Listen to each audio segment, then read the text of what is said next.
Charlotte's Web, Chapter 3 Escape. The barn was very large, was very old. It smelled of hay and smelled of manure.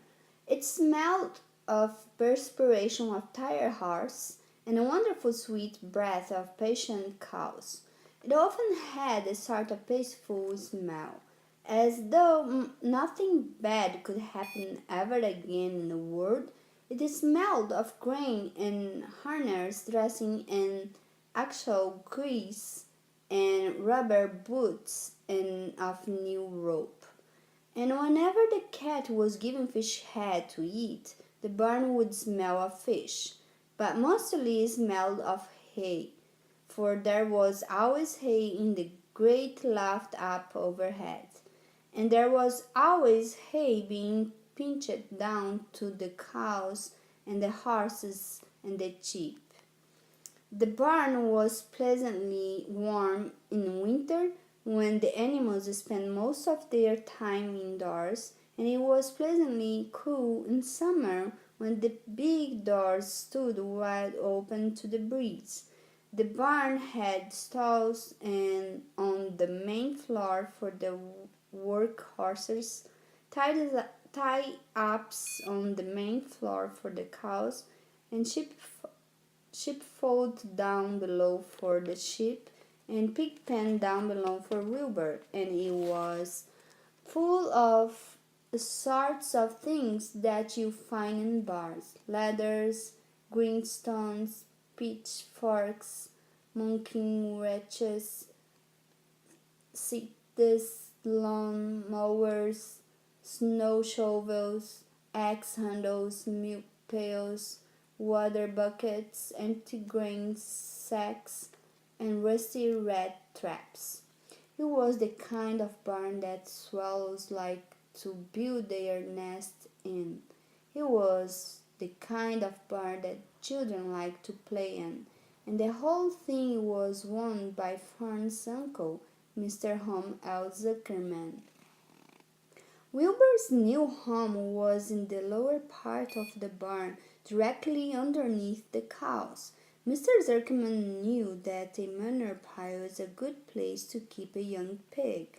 Pigs need warmth, and it was warm and comfortable down there in the barn cellar on the south side. Fern came almost every day to visit him. She found an old milking stool that had been discarded, and she placed the stool in the sheepfold next to Wilbur's pen. Here she sat quietly during the long afternoons, thinking and listening and watching Wilbur. The sheep soon got to know her and trust her. So did the geese who lived with the sheep. All the animals trust her. She was so quiet and friendly. Mr. Zuckerman did not allow her to take Wilbur out, and he did not allow her to get into the pig pen.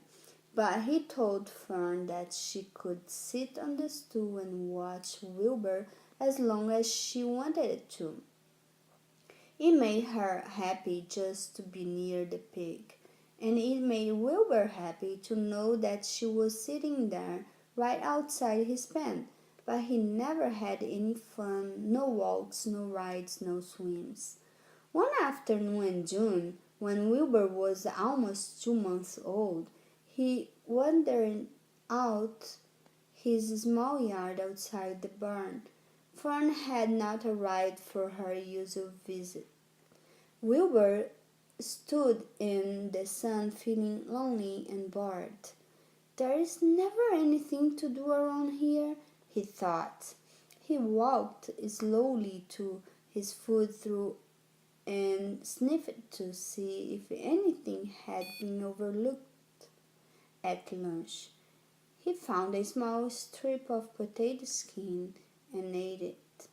His back itched, so he leaned against the fence and rubbed against the boards. When he tired of this, he walked indoors, climbed to the top of the manure pile, and sat down. He didn't feel like going to sleep.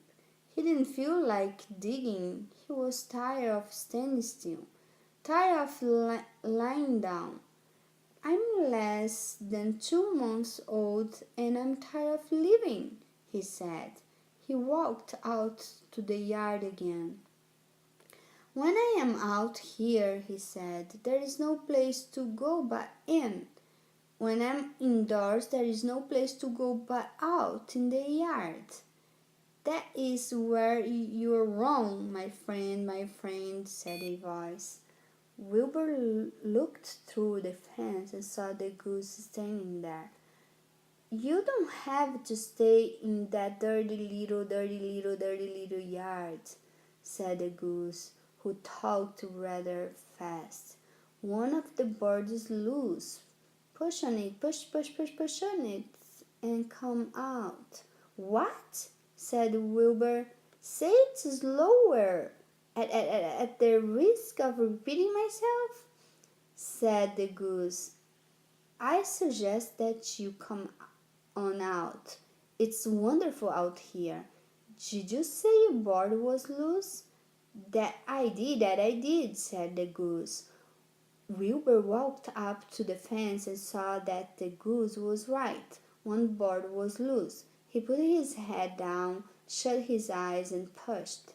The board gave away. In a minute he had squeezed through the fence and was standing in the long grass outside his yard. The goose chuckled. How does it feel to be free? She asked. I like it, said Wilbur. That's it? I guess I like it? Actually, Wilbur felt queer to be outside his fence, with nothing between him and the big world.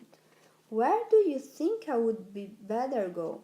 Anywhere you like, said the goose.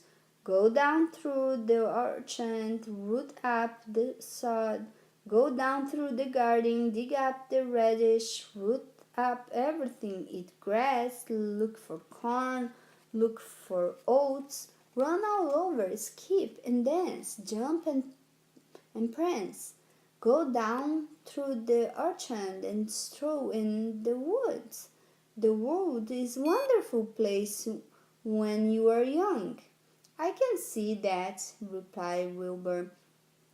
He gave a jump in the air, to run a few steps, stopped, looked all around, sniffed the smells of the afternoon, and then set off walking down through the orchard. Pausing in the shade of an apple tree, he put his strong snout into the ground and began pushing, digging, and rooting. He felt very happy. He had plowed up quite a piece of ground before anyone noticed him. Mrs. Zuckerman was the first to see him. She saw him from the kitchen window. She immediately shouted for the man. Homer! She cried. Pigs out, Lurvy! Pigs out, Homer Lurvy! Pigs out! He's down there under the apple tree. Now the troubles start, thought Wilbur. Now you catch it. The goose heard the racket and she too started hollering.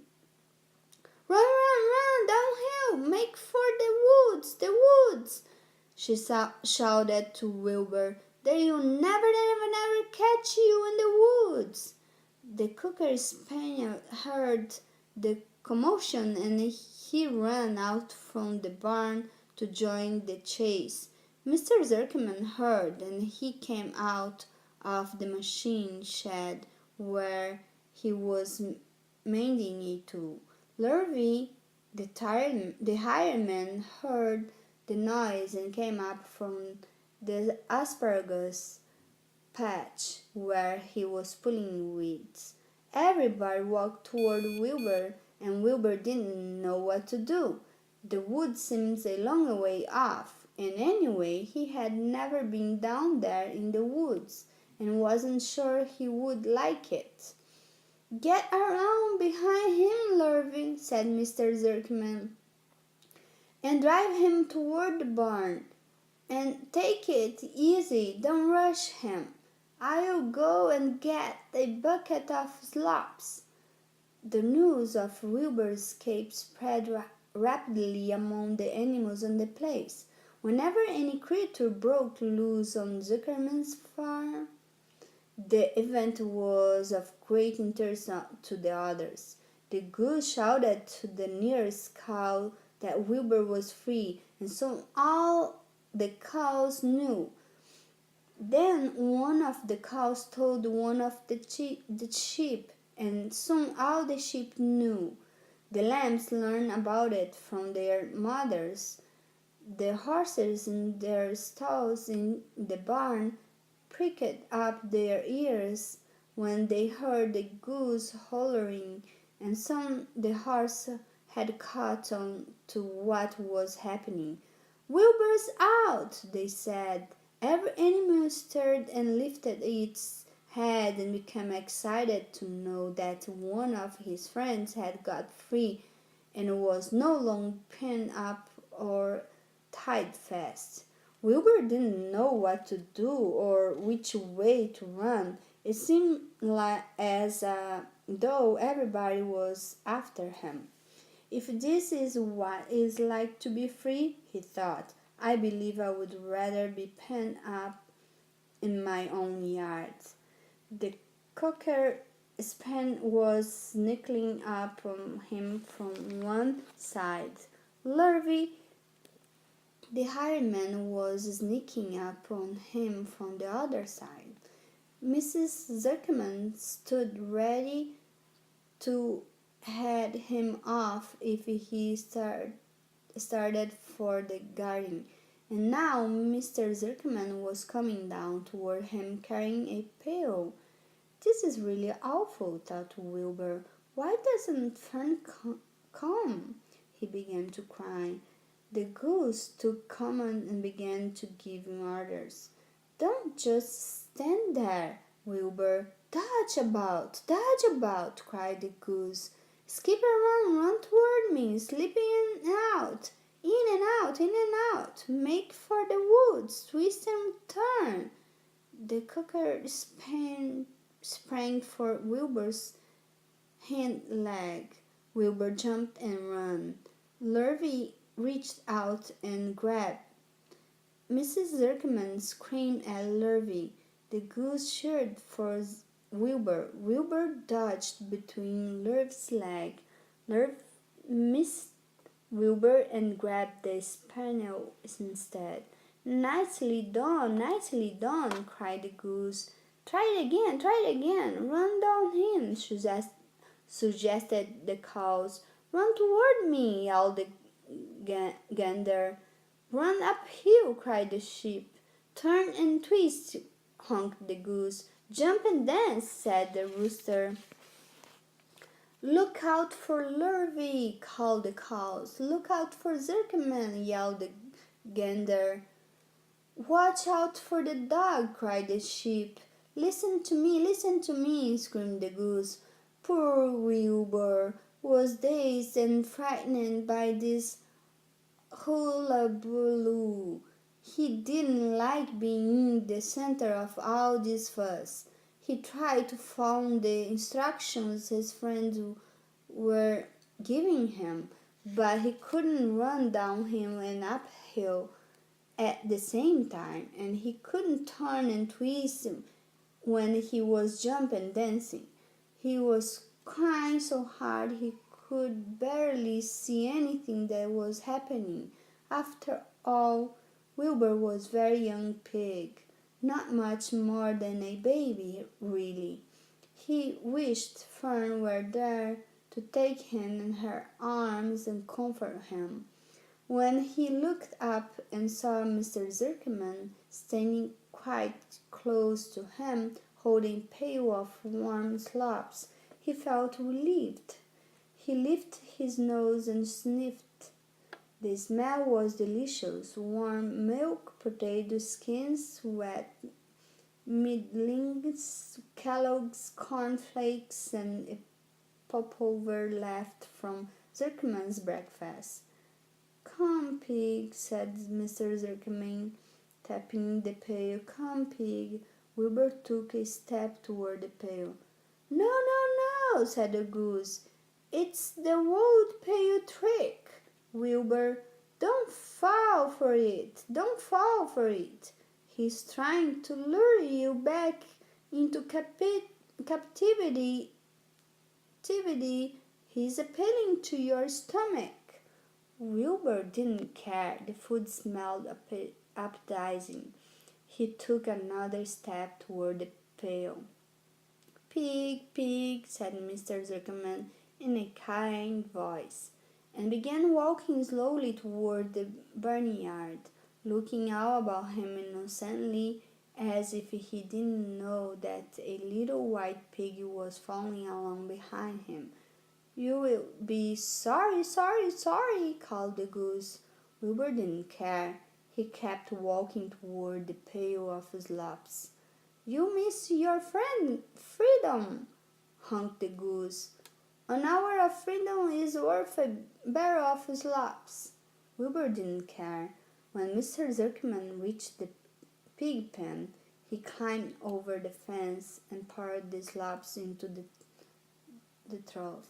Then he pulled the loose board away from the fence so that there was a wide hole for Wilbur to walk through. "Reconsider, reconsider," cried the goose. Wilbur paid no attention. He stepped through the fence into his yard. He walked through and took a long drink of slops, sucking in the milk hungrily and chewing the popover. It was good to be home again. While Wilbur R. Lurvy fetched a hammer and some 8-penny nails and nailed the board in place. Then he and Mr. Zuckerman leaned lazily on the fence, and Mr. Zuckerman scratched Wilbur's back with a stick.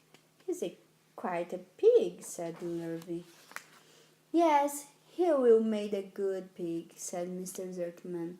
Wilbur heard the words of praise. He felt the warm milk inside his stomach. He felt the pleasant rubbing of the stick along his itchy back.